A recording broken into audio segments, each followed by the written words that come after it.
Donc, bonjour Véro. Hey, allô? Donc, Véronique Grenier, autrice et professeure de philosophie au Cégep. Et qu'est-ce qu'on lit cette semaine? Cette semaine, on lit Nos forêts intérieures de Julie Dugal, qui est non seulement un livre magnifique, mais fort doux en même temps. Donc, qu'est-ce qui raconte ce livre si doux et magnifique? On suit l'histoire d'un personnage, dans le fond, qui est une maman qui vit ses crises de maman, ses crises de couple. Et elle a eu le privilège d'habiter dans la forêt rouge, en fait, quand elle était toute jeune, qui est un endroit qui semble un peu mystérieux, un peu magique. Donc, on revisite, en fait, toute son enfance. On voit aussi tous ses questionnements du temps présent, puis comment elle essaie, en fait, de concilier un petit peu tout ça.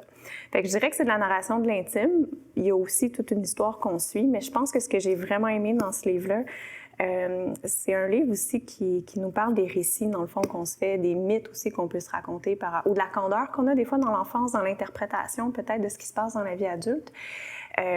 Puis ça lève un peu, dans le fond, le voile là-dessus. Mais l'écriture est magnifique. Puis ce que j'aime vraiment, vraiment beaucoup, c'est que les chapitres sont excessivement courts. On pourrait presque dire que c'est un roman en fragments, dans le fond. Ce qui fait qu'on lit, on apprécie. On n'était pas dans l'obligation de suivre la trame narrative, dans le fond.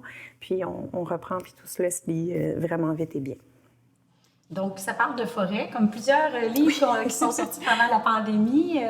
Je crois que l'autrice, qui est à son premier roman, a grandi, c'est ça, entourée de la forêt, comme vous disiez. Puis, comme tu dis, excuse-moi. Tutoie-moi, je comme tu dis. Oui. Puis là, elle est rendue en ville. Fait que là, il y a le contraste. Y a-tu comme, c'est ça, une genre de cassure qui arrive avec la naissance de son enfant, ouais. La ville? C'est plus que...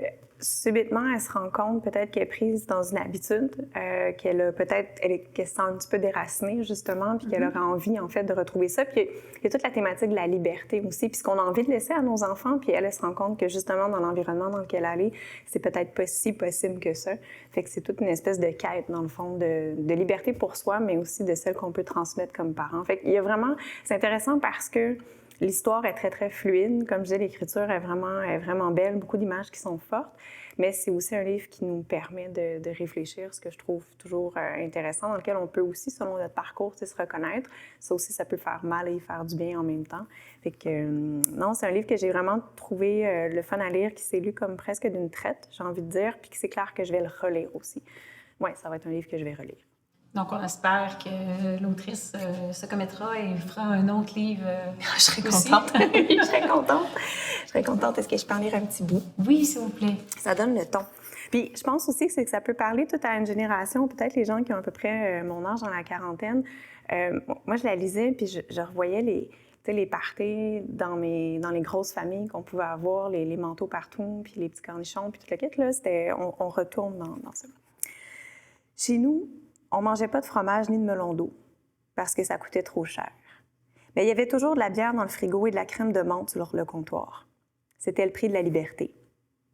On fait tout ce qui est en notre pouvoir pour affronter les épreuves du quotidien. La mort de mon oncle Paul, le combat intérieur de Luc, le désespoir de ma tante Louise. Avec mes yeux d'enfant, il y a des drames dont je n'ai pas saisi toute l'ampleur. Derrière les faux rires et les fêtes pour soulager les blessures, les plaies ouvertes et les cœurs brisés souffraient en silence. J'ai eu des frissons. Ah ouais, hein, c'est ça, j'ai eu de la misère à choisir mon extrait. Très beau. Merci, ça donne le goût.